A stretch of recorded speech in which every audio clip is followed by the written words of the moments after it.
네, 본문 말씀은 마가복음 오늘 82탄이고요. 제목은 믿지 아니하니라.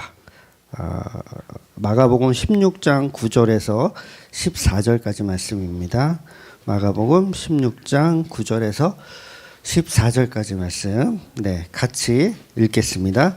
예수께서 안식 후 첫날 이른 아침에 살아나신 후 전에 7 귀신을 쫓아내어 주신 막달라 마리아에게 먼저 보이시니 마리아가 가서 예수와 함께 하던 사람들이 슬퍼하며 울고 있는 중에 이 일을 알림해 그들은 예수께서 살아나셨다는 것과 마리아에게 보이셨다는 것을 듣고도 믿지 아니하리라. 그 후에 그들 중 2 사람이 걸어서 시골로 갈 때에 예수께서 다른 모양으로 그들에게 나타나시니 가서 남은 제자들에게 알렸을 역시 믿지 아니하니라.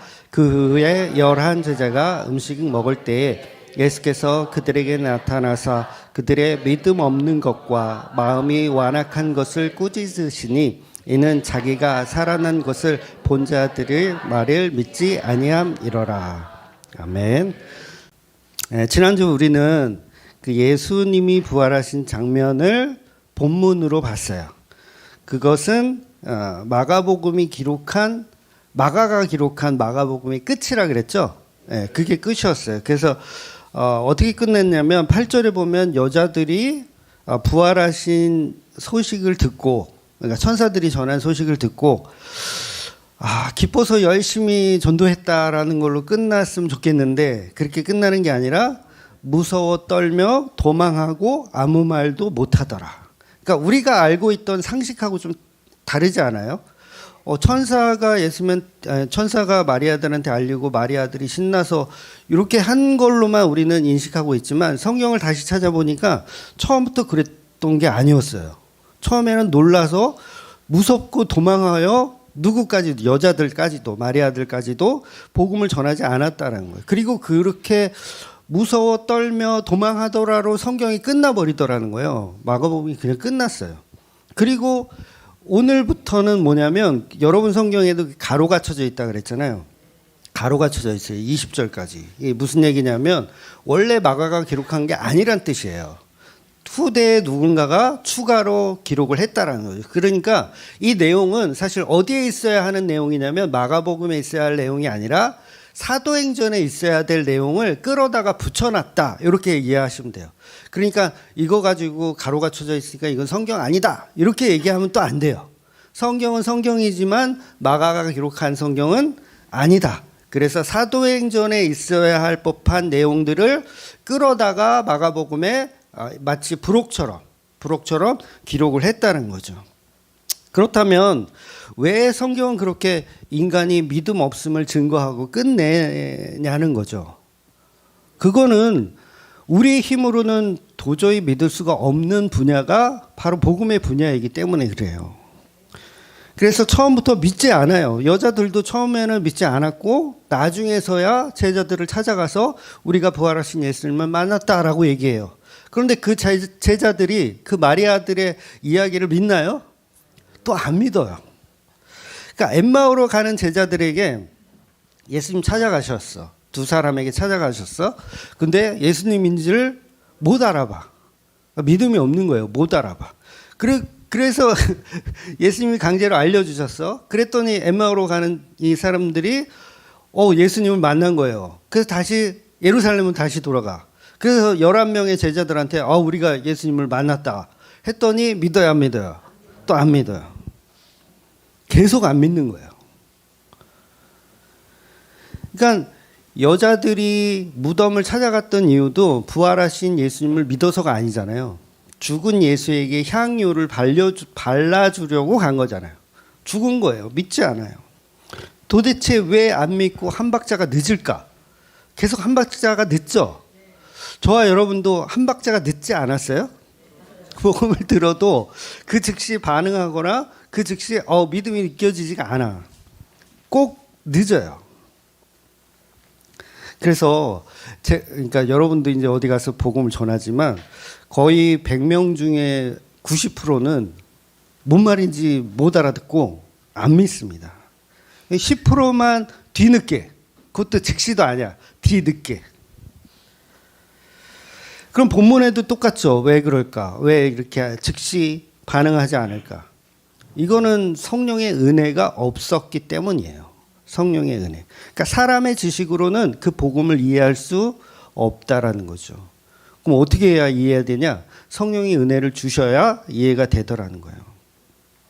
예수님 분명히 십자가에 죽으시기 이전부터 제자들에게 말씀하시기를 자기는 박해를 제사장들에 의해서 박해를 받고 죽었다가 사흘 만에 부활할 것이다 라는 말씀을 몇 번이나 하셨어요. 그런데도 그 누구도 제자 중에 그 누구도 부활하신 예수님을 만나러 무덤에 가는 제자는 단 한 사람도 없었다라는 거죠. 근데 왜 그러냐면 저와 여러분의 육은요, 복음을 들으면 한 귀로 듣고 한 귀로 흘립니다. 남는 게 있다 없다? 없어요. 복음을 들으면 대부분 한 귀로 듣고 한 귀로 흘려요. 지금도 마찬가지죠. 제가 뭐 설교들을 여러분도 그럴 거예요. 설교 뭐 복음적인 설교를 지인들한테 이렇게 보내주면 듣지도 않고요. 뭐 혹시라도 듣게 되더라도 참 특이한 설교네, 참 독특한 목사네. 그리고 한 귀로 듣고 한 귀로 그냥 흘리는 거예요. 그러니까 10명 중에 1명만 뒤늦게 반응하죠. 마치 그 10명의 뭉둥병자가 고침을 받고서 가다가 다시 돌아오는 사람은 1명밖에 없잖아. 그런 개념하고 똑같은 거예요. 그러니까 이건 좀 개인적인 제 어떤 추론, 개인적인 저의 그 생각인데, 유튜브에 설교를 올리잖아요. 그러면 예를 들어서 조회수가 한 7만이 나왔다. 7만이 나왔다. 그러면 그 중에 구독하는 사람은 7천밖에 없어요. 그리고 7,000명이 구독을 하더라도 정말 그 7,000명 중에서 나 이 교회 정말 궁금하다. 어떤지 더 궁금하다. 그래서 카페까지, 교회 공식 카페까지 가입하는 사람은 7,000명 중에서 700명밖에 안 돼. 그리고 교회 카페에 700명이 가입을 했잖아요. 그럼 그 700명 중에서도 나 그 교회 가야 되겠다 라고 생각하는 사람은 또 70명밖에 안 돼. 저 개인적인 추론이에요. 그러니까 그만큼 뭐예요? 이게 계속 뭔가가 자꾸 깎여져 나가는 은혜가 있어야 하더라는 거죠. 그러니까 10%, 1%, 0.1% 계속 그렇게 우리는 못 알아듣는다는 거죠. 그러니까 결국은 아무도 예수님의 부활을 믿지 않더라. 이게 복음인데 이것을 믿지 않더라는 거예요. 그래서 이 마가복음이 끝나고 나서는 사도행전으로 이어지는 거예요. 사도행전. 그래서 오늘 본문은 9절부터 마지막 절까지 사도행전에 있어야 할 내용들을 이제 기록하고 있는 거죠. 그래서 이제 이번 주하고 다음 주까지 마가복음을 이제 끝낼 거예요. 끝내고 이제 그 다음부터는 이제 히브리서를 볼 겁니다. 이 말씀 드려야 또 유튜브로 듣는 분들도 미리 좀 읽어보실 수 있으니까요. 그래서 11월 첫 주부터는 히브리서를 이렇게 하도록 하겠습니다. 그래서 15절부터는 어떤 내용들이 본문에 있냐면 17절에 보면 사도행전에 있어야 할 내용이 기록되어 있어요. 보면 새 방언을 말하고 뱀을 집어 올리며 무슨 독을 마실지라도 해를 받지 아니하며 병든 사람에게 손을 얹은 즉 나으니라. 그러니까 이런 일들은 실제로 사도행전에서 나오는 이야기들이거든요. 그러니까 오순절 다락방에서 실제로 불의 혀 같은 성령을 받고, 그래서 제자들이 방언을 하게 되죠. 그리고 사도 바울이 독사에 물리지만 죽어요, 안 죽어요? 네, 끄떡없어요. 독사에 물렸지만 끄떡없어. 그리고 유두고라는 청년이 이렇게 설교를 듣다가 떨어져가지고 죽어버렸어. 근데 바울이 죽은 자를 이렇게 안수하였더니 살려내는 그런 내용들이 이제 마가복음의 뒤에 이렇게 기록되어 있다는 거죠. 그런데 그렇게 믿음 없는 사람들이 예수님이 성령을 선물로 주시니까 그제서야 믿더라라는 거예요. 그래서 그 믿는 사람들이 뭘 하는 거예요? 사도행전을 기록하게 되는 거예요. 사도행전을 다른 말로 하면 성령행전이라고도 하거든요. 그러니까 사도들이 뭔가를 하는 게 아니라 성령께서 무엇을 한다. 그래서 성령 행전이라는 별명도 있어요. 그래서 20절 보면 이제 다음 주에 볼 본문이지만 20절 보면 제자들이 나가 두루 전할세 주께서 함께 역사하사 이렇게 표현하는 주께서 함께 역사하사 이게 중요한 거죠. 그러니까 우리가 아무리 나가서 뭐 전도한다고 해서 될까요? 안 돼요. 뭐가 있어야 돼요? 주께서 함께 역사하사가 있어야 된다는 거죠. 그래서 성령이 오시면 그 오신 성령이 부활의 복음, 부활의 예수, 십자가의 예수를 전하면 성령이 함께 하시면 그도 믿게 되더라는 거예요. 그래서 오늘 본문은 아직 성령을 받지 않았기 때문에 마리아에게 복음을 전해들은 사도들은 믿지 않습니다. 엠마오로 가는 제자들 역시 엠마오로 가다가 다시 예루살렘에 와서 11제자에게 전도를 하지만 역시 믿지 않더라. 인간은 무지하더라. 인간은 믿음이 없더라.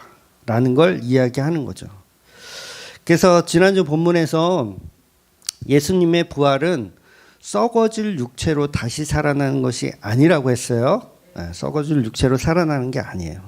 그래서 이 썩어질 육체로 부활하는 것이 아니기 때문에 이게 바로 예수님의 부활을 예수님이 첫 번째 부활로 그거를 증명해 주시는 거예요. 이 썩어질 부활 아니다라고 해서. 그런데 성경에 보면 이미 부활한 사람들이 있거든요. 그러니까 새로운 몸을 입고 있는 사람들, 부활을 했다기보다는 새로운 몸을 입고 있는 사람들이 성경에는 등장을 해요. 그 대표적인 게 이제 에녹이죠. 에녹, 갑자기 들림 받았다. 그 이 육체가 갑자기 어떻게 들림 받아? 그런 어떤 새로운 몸. 그리고 엘리야도 뭐예요? 해오리 바람을 타고 병거를 타고 해오리 바람을 타고 올라가잖아요. 그 몸도 뭐예요? 새로운 몸이에요. 순간적으로 변화가 되는 거예요. 뭐 이거를 과학적으로 증명할 수는 없지만 이 육체로 올라가는 거 아닙니다. 이 육체로 올라가면요 숨 막혀서 죽어요. 네, 새로운 몸으로 변화되는 거예요. 그래서 변화산에서도 제자들이 목격을 하지만 모세가 있었고 엘리야가 있었어요. 근데 그들은 육체가 아니라 이런 우리와 같은 육체가 아니라 새로운 몸, 변화된 몸으로 있었던 거예요. 변화산에. 그래서 예수님보다 그들이 그러면 먼저 부활했느냐 이런 질문을 할 수 있잖아요. 그런데 그렇지가 않아요. 천국은 시간의 제한이 없는 곳이에요. 시간적 제한이 없는 곳. 공간의 제약도 없죠. 그러니까 누가 먼저냐 누가 나중이냐 이런 개념 자체가 의미가 없고 천국은 누구를 통해서 부활을 했느냐, 누구를 통해서 새 생명을 얻었느냐, 이게 중요하다는 거예요, 천국은. 그래서 저와 여러분이 성도라면 이미 영원 전부터 계획되어진, 창조가 되어진, 영원 전부터 이미 개혁되어진 거. 그러니까 하나님이 무언가를 계획했다 할 때는 이미 그건 되어진 거예요. 이미 되어진 거. 그러니까 저와 여러분은 언제 창조했냐 했을 때 뭐 1974년에 뭐 지어졌다라는 말은 육적인 말이고 실제로는 뭐예요? 태초에 이미 창조되었다가 맞는 거예요. 그러니까 그 인간의 가치가 사실은 어마어마한 거죠. 하나님이 만드신 작품이니까. 그냥 어느 날 갑자기 엄마 아빠가 사고 쳐가지고 이렇게 실수로 태어난 사람은 아무도 없다라는 거예요. 하나님의 계획 속에 창세부터 계획한 그 계획대로 지음을 받았다는 거죠. 그래서 히브리서에 보면 이제 이런 표현을 해요. 아브라함이 멜기세덱을 만났을 때 레위는 아직 태어나지 않았는데 근데 레위는 이미 아브라함의 허리 속에 있었다라는 표현을 해요. 그러니까 저와 여러분도 사실은 아브라함의 그다음에 아담의 허리에 있었다 없었다? 있었던 거예요. 저와 여러분도. 그러니까 그날 우리가 다 창조된 거죠. 그날 다 창조된 거예요. 그러니까 하나님은 전능하신 분이기 때문에 하나님의 계획은 곧 창조입니다. 그래서 시간과 장소에 구애받지 않는 이 세상, 그 세상이 이 세상이 아니죠. 그 세상이 바로 하나님 나라라는 거예요. 그러니까 거기가 본질이고 여기는 본질이 아니에요, 사실. 거기가 본질입니다. 그래서 이 땅은 허상이라서 풀의 꽃과 같다. 풀은 마르고 꽃은 시드니 뭐만 영원해요? 하나님의 말씀만 영원하다. 그러니까 이 땅은 전부 멸망하고 우리는 새하늘과 새 땅으로 가는 겁니다. 그런데 사도 개인처럼 아니야, 이 땅에서 우리는 평생 사는 거야. 뭐 그렇게 얘기하는 사람들도 있죠. 뭐 그 대표적인 게 이제 신천지 같은 사람들, 뭐 이만희 씨가 죽지 않는다. 그 육체 그대로 영원히 죽지 않는다라는 이상한 교리를 열심히 믿어요. 그 왜 그런 거예요? 새하늘과 새 땅에 대한 개념 자체를 다르게 해석했기 때문에 그래요. 그래서 이 땅에서 우리가 정치적으로 이 땅을 완벽한 나라로 만들어서 대통령 잘 뽑아서 정말 훌륭한 사람 뽑아가지고 이 땅에서 새하늘과 새 땅을 만드는 거예요? 아니에요? 아니에요. 아무나 뽑으세요. 그놈이 그놈이에요. 아무나 뽑으세요. 예. 그러니까 정치적으로 이 땅을 리모델링 해가지고 새하늘과 새 땅을 만드는 개념 아닙니다. 그거 사두개인의 개념이에요. 바리새인의 개념이고 전부 기독교의 개념 아닙니다. 그래서 정치는 정치하시는 분들이 그냥 알아서, 정치하신 다 배운 사람들이잖아요. 다 배운 사람들이 하도록 놔두세요. 정말 잘 모르면서 그냥 막 몇 번을 찍어야 되는데 제발 좀. 다음 주죠. 다음 주 10월 27일 날 그 전국에 있는 교회들이요, 광화문에 모이기로 했어요. 200만 성도를 모아보자. 정말 요번에는 정말 대대적인 어떤 홍보도 하고요. 정말 많이 하고 있어요. 또 백석 총장이 거기 또 총대를 메고 또 선봉에 섰어 지금. 왜냐하면 한교총 회장이거든요. 그 선봉에 섰어. 그 저한테 문자 엄청 와요. 몇 명 올 거냐. 그러니까 노회에서 연락 오죠. 또 시찰에서 연락 오죠. 그다음에 학교에서 연락 오죠. 뭐 몇 명 올 거냐 계속 씹고 있어요 저는. 그러니까 생각해 보세요. 코로나 전만 해도 주일 성수를 목숨같이 지키던 목사님들이에요. 주일 성수. 주일에 어디를 버스 타고 어딜 가.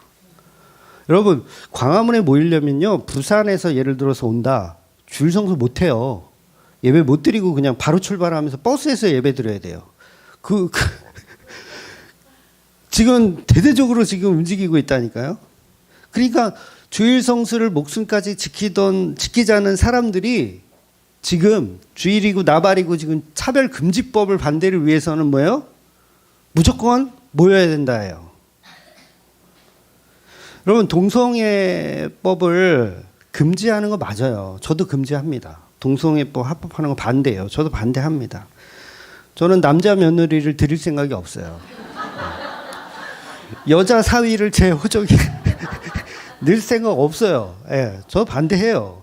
그러니까 반대하지만 200만 성도가 힘을 모아서 정치인들에게 우리 힘을 보여주자라는 거는 기독교의 모습이 아니라는 거예요.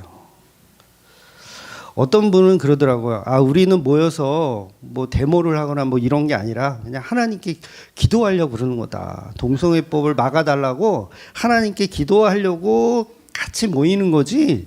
뭐 이 정치인들에게 뭐 뭘 이렇게 막 데모하고 뭐 그런 거 아니다라고 얘기하는데 그거 자기 합리화예요.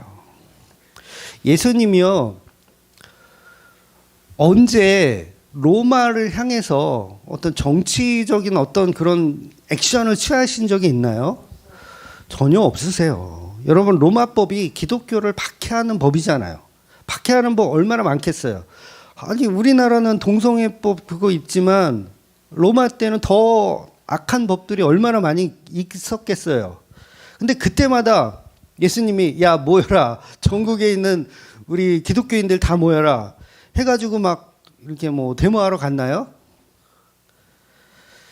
예수님 그렇게 투쟁하지 않으셨습니다. 오히려 내 나라는 이 땅에 속한 것이 아니다. 그러면서 조용히 묵묵히 십자가에 매달려 죽으셨어요. 세상은 그때나 지금이나 언제나 기독교 박해합니다. 정치인들 당연히 기독교를 박해해요. 박해 안 하는 게 이상한 거야. 박해해요.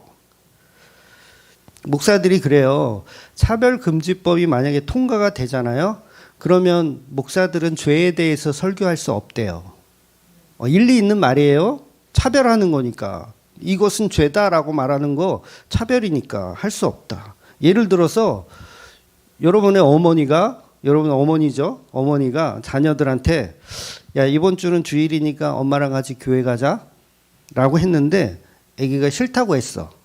근데 강제로 교회를 데리고 가. 그러면 어떻게 해야 돼요? 경찰에 신고할 수가 있어요. 차별 금지인데 차별했다 이거죠. 나는 신앙의 자유가 있는데 나는 가기 싫은데 억지로 데려가면 어떻게 해요? 경찰에 신고하면 구속이 되는 거예요. 이 차별금지 통과되면 심각하죠. 그러니까 200만 명이 모여서 그 지랄을 하려고 그러는 거예요.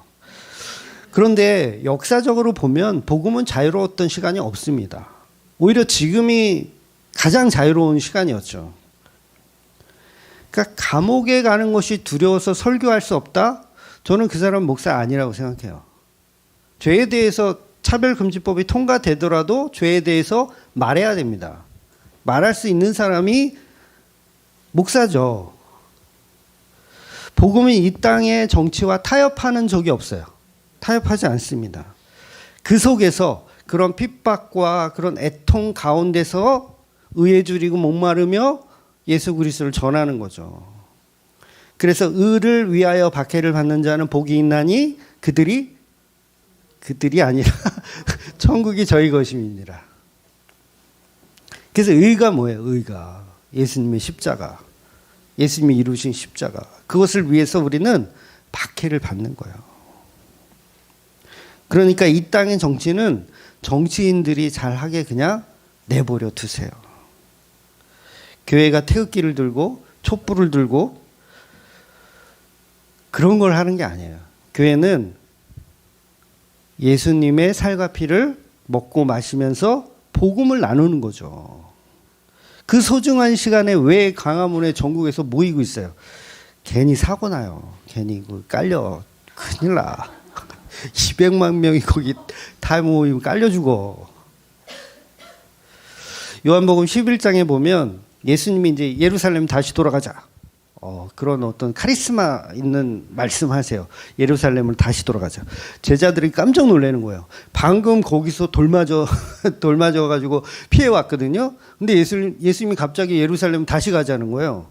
그러니까 이 제자들은 뭘로 알아들었냐면 정치적인 어떤 그런 선봉에 쓰신 예수님으로 오해를 한 거예요. 예수님 왜 다시 돌아가자고 했냐면 나사로가 잠들었으니 살려야겠다. 이런 마음으로 말씀하신 것인데 제자들은 그렇게 이해하지 못했어요. 특히 그 시몬이라고 하는 제자. 시몬은 그 열심 당원이거든요. 그 베드로 시몬 말고 그 열심 당원, 셀롯 시몬이라고 하는 그 시몬이 이제 열심 당원이기 때문에 이제 도마하고 꿍짝이 맞아가지고 도마가 그래 우리가 예수를 위해서 함께 죽으러 가자라고 정치적인 예수로 오해를 한 거예요. 그러니까 광화문에 지금 모이려고 하는 사람들이 뭐예요? 우리가 죽으러 가자. 동성애를 합법화 반대를 위하여 죽으러 가자 이러는 거예요. 근데 그 모습을 가지고 못 알아들었다라고 하는 거예요. 복음을 못 알아들었다.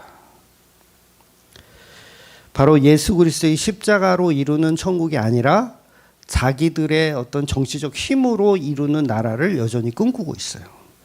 그러니까 이상한 기독교인들이 막 기독당을 만들기도 하고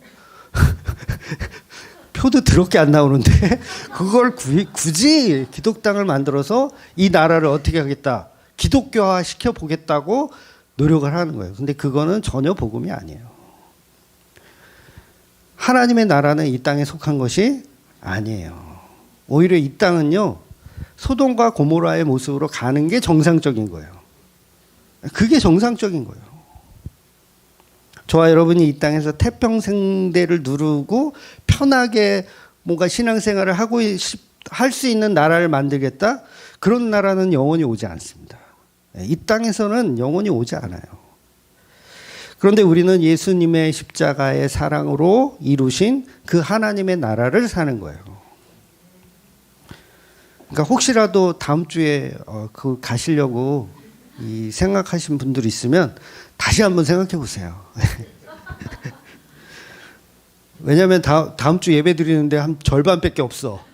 이분들 어디 갔지? 다 강화문에 가 있대. 그럼 난감하겠죠. 그럼 제가 얹잖아요. 네. 왜냐하면 천국 자체는 영원한 곳이고 이 땅의 시공간과 다릅니다. 네, 시공간 자체가 아니에요. 그러니까 영원하다는 건 시작과 끝이 없다라는 거예요. 그러니까 보통은 영원하다 그러면 끝이 없다로만 이해하는데 시작이 없음도 영원이에요. 시작이 없음. 근데 시작이 없다라는 말을 우리의 사고로는 이해하기가 너무 힘들어요. 시작이 없다? 그래서 우주는 사실 시작이 없는 거예요. 하나님은 시작이 없는 우주를 창조하신 거예요. 이거 더 어렵나? 근데 이거를 시작을 만들어 보려고 하니까 뭐 빅뱅 이론이 어떻고 막 과학자들이 열심히 길을 쓰고 있는데 하나님은 일부러 처음과 끝이 없는 우주를 만든 거예요. 너희들의 이 사고로는 이해할 수 없는 이것. 그러니까 왜 이렇게 창조하셨냐면 하나님 나라의 개념을 알려주기 위해서. 하나님 나라는 이래. 처음과 끝이 없어 라고 하는 거죠. 그래서 하나님의 세계는 알파와 오메가. 처음과 나중, 시간의 개념 다 없는 거예요. 시간은 이 땅에만 일시적으로. 여러분 늙잖아요. 곧 죽어요. 젠장. 근데 천국에는 늙지 않아요. 곧 죽어요? 천국에는 안 죽어요. 그러니까 그거를 좀 이해해 먹으라고 시작도 없고 끝도 없는 우주를 만들어 놓으신 거예요. 그래서 우리는 썩지 않는 육체로 부활한다는 것이 왜 중요하냐면 시간과 장소의 구애를 받지 않는다는 거예요. 그러니까 예수님은 어느 시간에도 계시고 어느 장소에도 계세요. 그러니까 오늘날도 예수님의 그 말씀이 선포되는 곳이라면, 예수님이 이루신 십자가의 복음이 전해지는 곳이라면, 예수님의 핏부림이 있는 곳이라면 거기에 예수님도 함께 계신 거예요. 놀라워요? 안 놀라워요?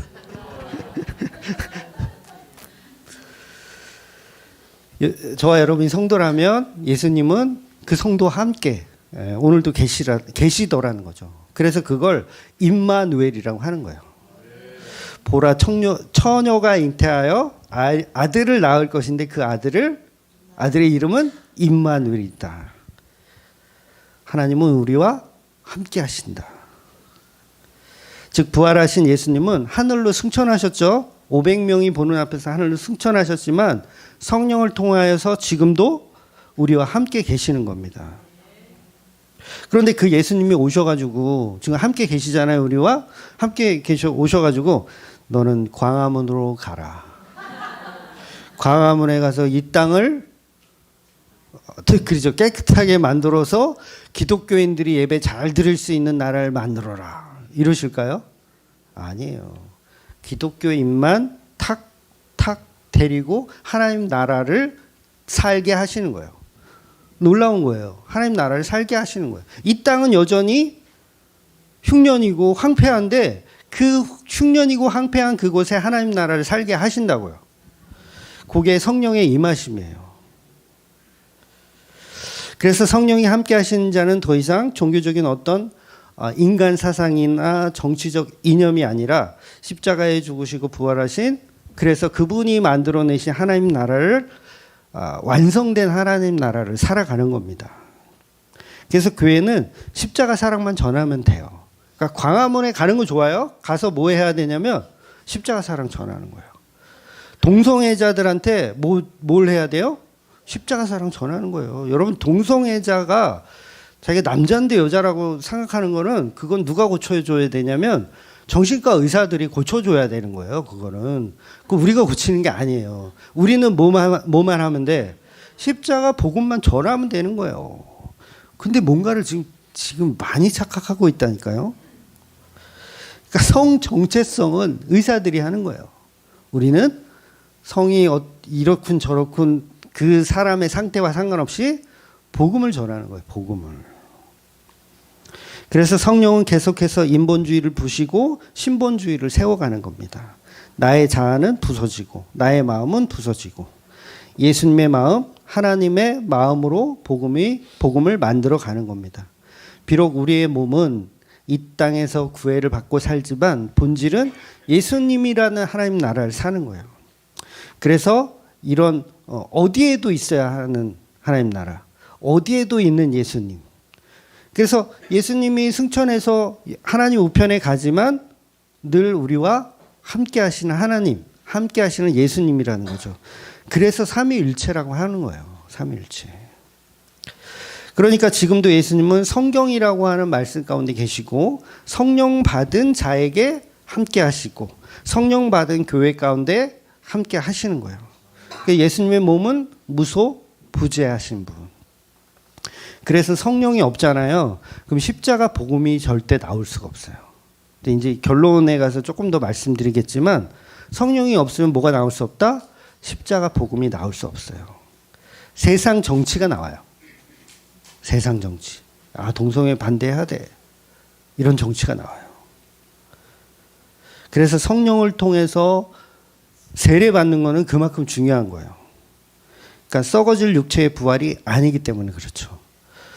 여러분, 광화문이 아니고 사실은 우리가 이 땅의 회복을 꿈꾼다면, 그러니까 예수님의 육체가 새 몸과 이 몸이 아니라면요, 우리는 광화문에 갈 게 아니라 사실 예루살렘 가야 돼요. 왜냐하면 예수님 거기로 오시니까, 이 육체 그대로 오신다고 하셨으니까 이걸 문자적으로 이해하려면 광화문이 아니라 예루살렘 감람산에 가야 돼요. 예수님 거기로 오시니까. 그러니까 세대주의자들이 그렇게 믿는 거잖아요. 근데 우리는 썩어질 육체로 믿는 게 아니에요. 썩어질 육체로 다시 부활하면 그거 뭐라 그랬어요? 좀비라 그랬잖아요. 좀비로 부활하는 게 아니에요. 그래서 예수님의 부활 승천은 썩어질 육체가 아니라 어디에 있든지 계신. 그러니까 제가 다녔었던 그 신학교 중에서, 제가 신학교 좀 많이 다녔잖아요. 한 7군데 아주 지겹게 다녔는데, 그러다가 학벌이 뭐 이렇게 높은 건 아니에요. 뭐 군소신학 이렇게 포함해가지고 7군데니까. 제가 다녔던 학교 중에서 경치가 정말 끝내주는 학교가 있어요. 제가 생각할 때는 전국에서 최고 좋고, 해외에서는 모르겠어요. 해외 신학교는 가본 적이 없으니까 전국에서 제일 좋아요. 경치가. 그러니까 산 꼭대기에 있어요. 산 꼭대기. 애들이 기숙사 생활을 하는 애들이요, 이탈을 할 수가 없어. 왜냐하면 마을까지 가려면 걸어서는 불가능할 정도로 갈 수가 없는. 그러니까 산 속에 덩그러니 있거든요. 그리고 산 그 밑에 남한강이 흘러요. 남한강이 정말 그림처럼 흘러. 학교 홍보하는 거 아닙니다. 예, 그림처럼 흘러요. 그러면 그 건너편에서, 강 건너편에서 저희 학교를 이렇게 보면 산 꼭대기에 하얀 건물이 이렇게 딱 보여. 숲에 가려진 하얀 건물만 딱 보입니다. 그럼 초창기에는 그 동네 사람들이 그거 보면서 어떻게 오해했냐면, 정신병원인가 보다. 야, 지금도 그 강 건너편에 이제 호텔이며 뭐 모텔이며 이런 것들이 있거든요. 지금도. 그러면 이제 거기 이제 숙박하러 오신 분들이 이제 밤중에 그 산을 보면 덩그러니 하얀색 건물이 보이니까 저건 도대체 무슨 건물이냐 이렇게 오해를 하시는 분들이 있어요. 그래서 경치가 그만큼 좋은 거예요. 그리고 거기는 밑에 이제 남한강이 흐르니까 한 6월, 7월이 되면요, 그 남한강에서 이제 보트, 수상 스키 있죠. 막 수상 스키 타고 보트 타고 막 그런 사람들이 막 있어요. 그러면 수업 시간에 이제 창문 너머로 이렇게 그 남한강을 보이거든요. 창문 너머로 보여요. 그러니까 앉아서도 보여요. 저는 워낙 키가 크니까요. 네, 앉아서도 보여요. 그러면 막 거기 레저를 즐기는 사람들이 보여요. 그러면 사람들의 막 비명 소리, 막 보트 타면서 막 비명 지르잖아요. 비명 소리, 웃음소리, 그게 막 되게 시끄럽게는 안 들리는데 아주 미세하게 막 개미 소리 정도로 작게 들려요. 막 그러면 즐겁잖아요. 그 소리가 얼마나 즐거워요. 나는 여기서 뭐 펄슨이 어떻고 뭐 네이처가 어떻고 3일째 막 공부하고 있는데 옆에서는 막 놀고 있어. 그러면 내 고개가 이렇게 돌아가죠. 그러면 비록 나는 교실에 앉아 있지만 내 영혼은 어디에 있는 거예요? 그분들과 함께 수상스키를 즐기고 있는. 그러니까 이 육체의 제한이 없다라는 것은 어마어마한 세상이라는 거죠. 어마어마한 세상. 그러니까 우리가 가서 경험해야 할 그 세상은요, 정말 여기서는 정말 어떻게 설명할 수 없는 그런 곳. 그런데 문제는 사람들이 이런 시공간을 뛰어넘는 예수님의 부활을 믿지 않더라는 거예요. 믿지 않아요. 놀랍게도. 안 믿는 게 참 놀라워요. 왜 안 믿어요? 눈에 보이지 않으니까 안 믿는 거예요. 시작과 끝이 없다라는, 영원하다라는 말 자체를 인간의 능력으로는 도저히 믿을 수가 없는 겁니다. 여러분, 하루살이는 내일을 이해할 수 없어요. 아무리 설명해 보세요. 메뚜기가 하루살이 앉혀놓고 야씨 내일 우리 또 놀자.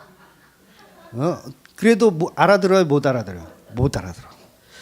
근데 또 개구리가 메뚜기한테 야 내년에 우리 또 놀자. 내년에 또 놀자. 그럼 메뚜기가 한철이라 알아들어요? 못 알아들어요? 못 알아듣는 거야. 그러니까 우리가 복음을 아무리 얘기하고 부활에 대해서 얘기해도 이놈의 하루살이들은 내일을 알아먹지를 못해요. 그러니까 뭐가 있어야 되는 거예요? 성령의 은혜가 있어야 내일을 알고 내년을 알고 그 다음에 뭐예요? 천국을 알게 되는 거죠. 그러니까 인간들은 내 눈으로 확인할 수 있는 것만 믿으려고 하는 거예요. 그래서 그걸 어리석다라고 얘기하는 거죠. 성경은 어리석다. 메뚜기가 내년을 모르는구나. 그래서 성경은 그들의 눈이 가리워졌다라고 표현합니다. 똑같은 복음을 들어도 눈이 가리워지면요, 그냥 안 들려요. 그냥 저 목사님 계속 행설수설 하는구나. 계속 똑같은 얘기 또 하는구나. 이렇게만 들려요. 행설수설 하는구나.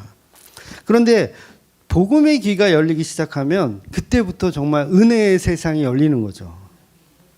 그래서 오늘 본문은 그 안 들리는 사람들을 고발하고 있는 내용이에요. 안 들리고 있는 사람들. 그러니까 본문은 예수님이 그 믿지 않는 제자들을 직접 찾아가서 이야기할 정도예요. 얼마나 안 믿었으면. 그래서 본문 14절을 보면 이렇게 나와 있어요. 제가 읽어드릴게요. 그 후에 11제자가 음식을 먹을 때에 예수께서 그들에게 나타나사 그들의 믿음 없는 것과 마음이 완악한 것을 꾸짖으시니 이는 자기가 살아난 것을 본 자들의 말을 믿지 아니함이로라. 안 믿어. 마리아들의 말 안 믿어. 엠마오로 갔던 그 제자들의 말 안 믿어. 오죽하면 예수님이 걸어 잠긴 문 속으로 그냥 짠하고 들어가서 야단을 치시는 거예요. 본문에 그러잖아요. 꾸짖으시니 라고 표현하죠. 꾸짖으시니 안 믿어. 야씨 안 믿어. 야단치는 거. 야 봐봐. 십자가에 달렸을 때 못자국이야. 십자가 달렸을 때 옆구리 자국이야. 예수님 보여주셔야 믿는 거예요. 그러니까 뭐예요? 성령을 보여주시고 임하셔야 믿는 거예요. 이렇게 인간은 자기 이성적 힘으로 절대 예수님을 믿을 수 없다라는 거죠. 오늘날의 종교인들이 예수를 믿는 것은요, 그래서 다 가짜 믿음이에요. 자기 신념으로 믿는 겁니다. 언제든지요, 더 좋은 예수를 자기 육으로 믿잖아요? 그러면 또 다른 예수를 또 찾아가게 돼 있어요. 예수라는 종교는 그냥 나와 상관이 없는 종교가 되어버려요. 금방. 그러니까 예수님이 나한테 뭔가를 해줄 것 같아서 믿었는데 아니면 어떻게 해요? 다른 예수 찾아가는 거예요. 실제로 안상홍이라는 예수도 찾아가고 이만희라는 예수도 찾아가고 문선명이라는 예수도 찾아가잖아요. 그러니까 차별금지법이 통과되어서 교회가 억압을 받으면 목회 그만둘 목사들 많아요. 많을 거예요. 왜? 죄에 대해서 말할 수 없으면 뭐 설교를 할 수 없으니까 그만둬야지 뭐. 그러니까 교회 처음 나오니까 막 병도 고쳐주고 갑자기 사업도 잘 되고 막 그런 경우 있잖아요. 있어요. 그래서 야, 여기 교회 다니면 이렇게 잘 풀리는구나. 만사형통이 진짜 주네. 그 열심히 교회를 다녀. 근데 어느 날 갑자기 병이 돋아나. 사업이 잘 안 돼. 그러면 어떻게 해요? 다른 절이나 무당을 또 찾아가잖아요. 결국은 인간은 이렇게 찾아가는 거예요. 계속. 이걸 뭐라 그래요? 자기가 찾아가는 믿음. 근데 지금 복음의 본질은 뭐예요? 예수님이 찾아오시는 복음. 그러니까 엠마오로 가는 이 제자가 이스라엘로부터 해방을 꿈꿨어요. 예수님이 살아계실 때 이스라엘부터 해방을 꿈꾸고 다시 회복을 꿈꿨어. 마치 광화문 가서 우리가 뭔가를 하면 혁명이 일어나고 기독교의 나라가 될 것 같았어. 근데 실패로 돌아가죠. 예수님 죽어버렸으니까 실패로 돌아갔어요. 그러니까 자기들이 생각한 혁명이 실패로 돌아간 거예요. 광화문 갔다 오는 사람 다 폐장병의 모습으로 올 거예요. 다음주에 보면 막 거기서 막 으쌰 하다가 이제 다 해산 그러면 다 절레절레 뭐 한 거지? 폐장병이야. 왜 바뀌는 게 없거든요. 분명히 없을 거예요. 바뀌는 게 없어요. 그래서 이들은 지금 엠마오로 가는 제자들은 예수님에 관한 죽음에 대해서 서로 이야기하고 있는 거예요. 아, 그런 분이 있었는데 실패했다. 둘이 얘기하고 가는데 한 명이 뭐 끼어들었네? 셋이 됐어? 그러니까 무슨 얘기할 거 아니, 무슨 얘기 하겠어요? 계속 예수 얘기하겠죠. 이런 일이 있었는데 혁명을 하려고 그랬는데 실패했다. 그래서 그 제자들은 예수님인지를 알아보지 못하는 거죠. 그러니까 두 제자는 낯빛이 슬퍼지며 포기해버린 십자가의 이야기를 나누고 있었던 거예요. 그러면서 예수님이 그러죠. 도대체 그게 무슨 얘기를 하고 계시는 거예요? 그랬더니 제자들이 아니 예루살렘에 있었던 그 엄청난 일을 당신은 못 들었습니까? 아니 예수님이라는 선지자 같은 분이 계셨는데 그분이 대제사장과 이 서기관들의 이 힘에 의해서 십자가에 안타깝게도 죽어버리셨다고. 결국 혁명은 실패했고 우리는 그래서 다 포기하고 고향으로 돌아가는 중이다.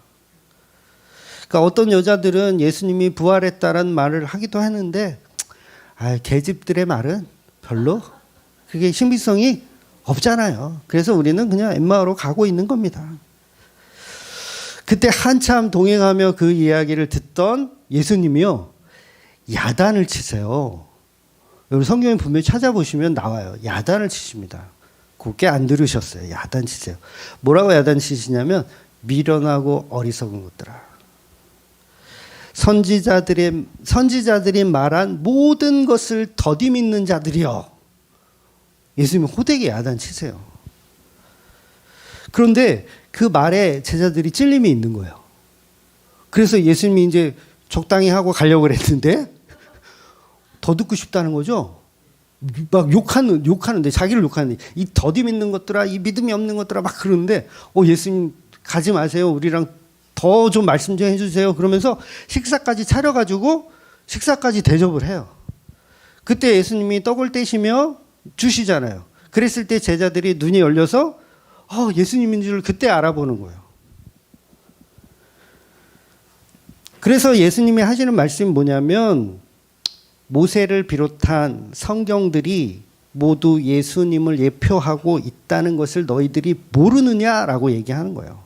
아직 눈이 열리기 전인데 모르느냐라고 호되게 야단치는 거예요. 그래서 두 제자에게 성경을 풀어서 설명하시는 거예요. 예수님이. 동행하시면서 야 봐봐. 야 모세의 글이잖아. 이 모세의 글이 예수님에 관한 이야기야. 야 자봐. 시편에 봐봐. 이런 얘기 있잖아.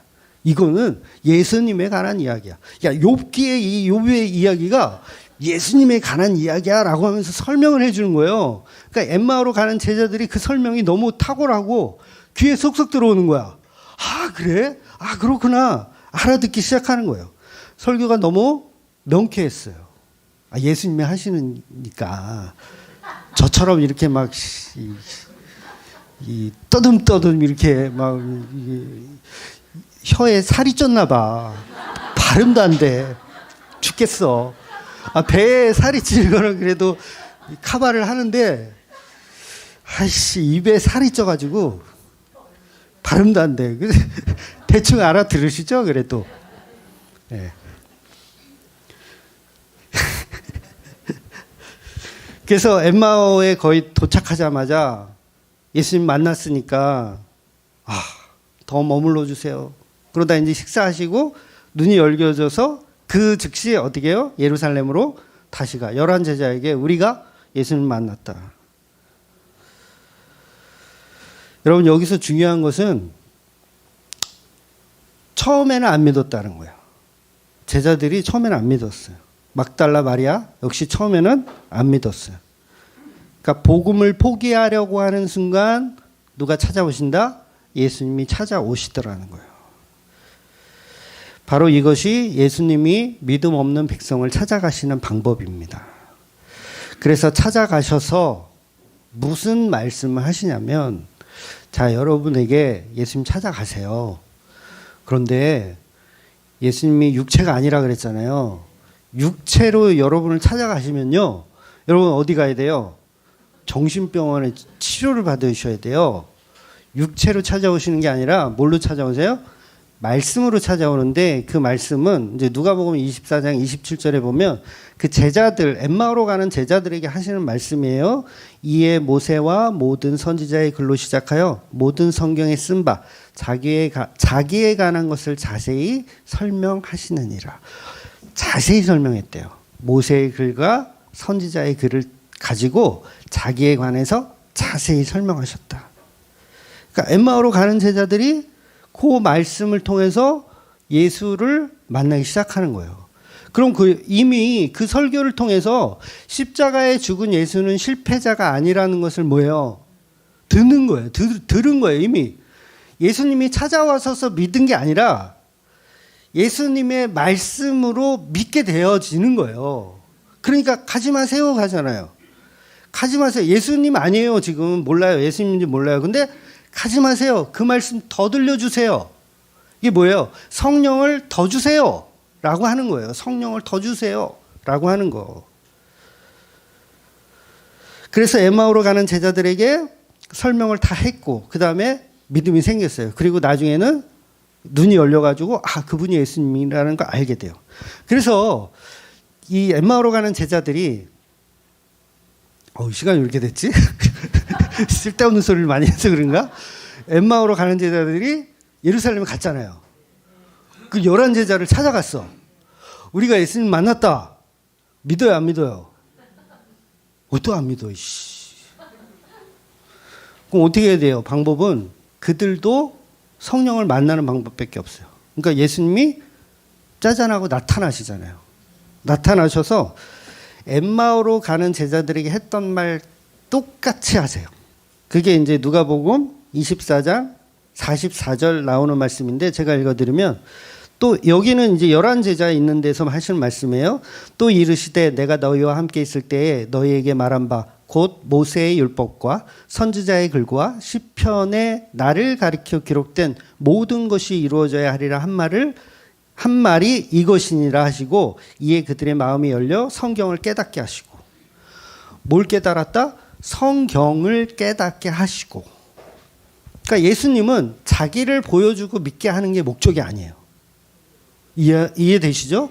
자기를 신비주의적인 어떤 자기 모습을 딱 보여주고 이거 믿어라 하는 게 목적이 아니라, 모세의 글과 선지자의 글과 시편의 이 말씀들을 가르쳐서 그 말씀을 통해서, 성경을 통해서 예수를 믿게 하는 게 목적인 거예요.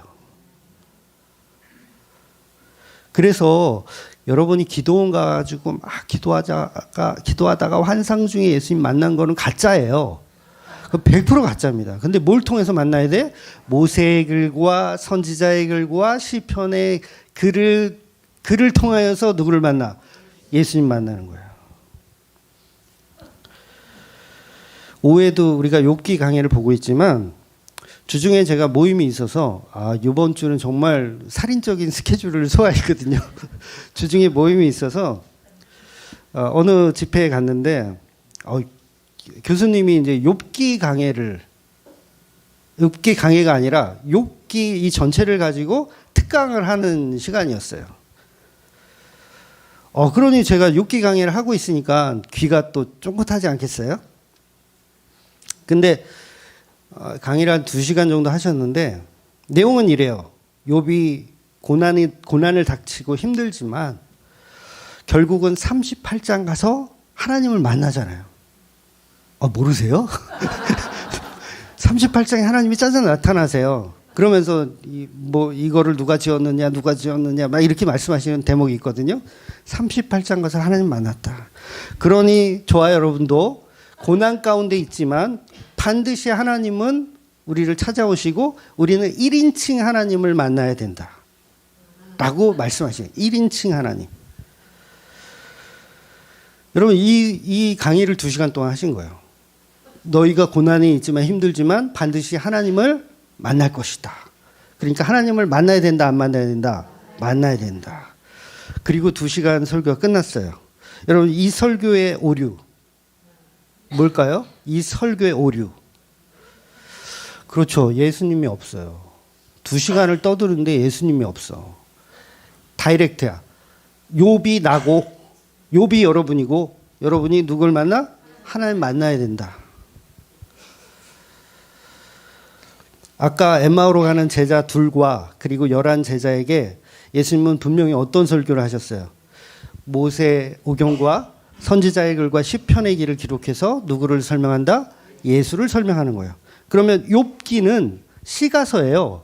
시편입니다. 욥기는 시편이에요. 그럼 시편을 통해서 누구를 설명해야 돼요? 예수님을 설명해야 돼요. 근데 예수님 빼버리고 우리가 욥으로 투영되어서 다이렉트로 하나님 만나면 그거를 종교라고 하는 거예요. 그러니까 2시간 동안 종교 강의를 들은 거예요. 저는 짜증이 났겠어요, 안 났겠어요? 욥은 그리스도의 모형입니다. 이렇게 시작해야 돼요. 이해가 되세요? 욥은 그리스도의 모형입니다. 그러니까 우리가 하나님을 1인칭으로 만나면 우린 다 뒤져요. 이렇게 설명해야죠. 우리는 그 영광 가운데 우리는 그 하나님의 빛을 볼 수 없기 때문에 우린 다 뒤져요. 그러니까 욥이신 예수 그리스도를 통해서 만나는 그 하나님을 믿어야 된다고 설명해야 되죠. 그러니까 우리는 누구예요? 엘리바스, 빌닷, 소발. 그런데 이들은 죽어 마땅한 인간들이죠. 왜냐하면 하나님의 진리를 훼손한 인간들이니까. 하나님 나중에 그러거든요. 내가 너희는 내가 진짜 너 화나? 너희들은 진짜 화나? 욕과 같이 말하지 않았어? 너희들한테는 진짜 화나? 그러면서 하시는 말씀이 뭐예요? 근데 살 방법을 줄게. 그 방법이 뭐냐면 욥한테 번제물을 가져가서 제사를 드려. 그리고 욥이 너희들을 위해서 나에게 기도하면 내가 기뻐 받을게. 요게 욥기예요. 그래서 실제로 엘리바스 빌닷 이 세 친구가 욥한테 가서 제사 드리잖아요. 그리고 욥이 그걸 받고 기도해 주는 거예요. 그러니까 개념을 이해하셔야 돼요. 개념을. 그러니까 욥은 뭐예요? 그리스도의 모형. 근데 우리가 그리스도가 되어서 하나님을 직접 만나면 우린 다 뒤져요.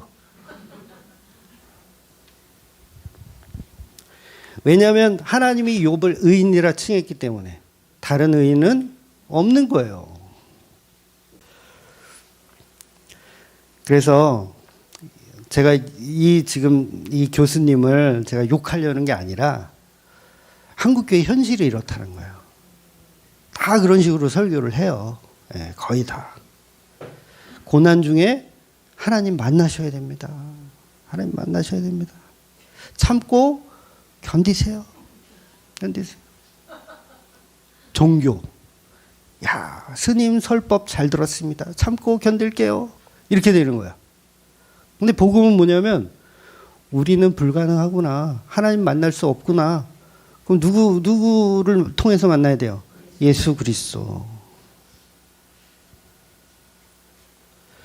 종교개혁 주일이잖아요. 다음 주가 종교개혁 주일이에요. 10월 마지막 주는요. 원래 종교개혁 주일이에요. 근데 그거를 이 세상은 할로윈데이, 할로윈데이로 바꿔놨죠. 할로윈 맞나요? 할로윈데이라고 하죠. 할로윈데이로 맨 그 호박 쓰고 막 이러고 다니잖아요. 종교개혁주일인데 호박 쓰고 다녀. 대한민국 지금 뭐 하는 거예요? 종교개혁주일날 동성애 반대 집회를 하기 위해서 모인다는 거예요. 이거 영적으로 굉장히 끔찍한 일이에요. 왜냐하면 종교개혁주의날은 사실 뭐 해야 되냐면 우리 선배들이 종교개혁 일으켰잖아요. 오직 예수, 오직 성경, 오직 아무튼 오직 예수, 오직 성경인데 뭐 하는 거예요? 오직 동성애법 반대. 그게 200만이 모여서 그 짓거리를 하겠다는 거예요, 지금. 이거 영적으로 굉장히 끔찍한 일입니다. 차라리 종교개혁주의로 지키고 그날은 우리는 오직 예수, 오직 성경, 오직 하나님께 영광을 외치자. 이래야 맞는 거예요. 어딜 갈라 그래. 근데 제 주위에도요, 한 명도 없어요. 목사님들 되게 많잖아요. 제 주위에. 아시는 목사님들 되게 많은데, 한 명도 그 집회를 반대하시는 분이 없어. 다 우리는 몇 명 갈 거고 몇 명 갈 거고 이 목사네는 몇 명 가? 저는 그때 바빠가지고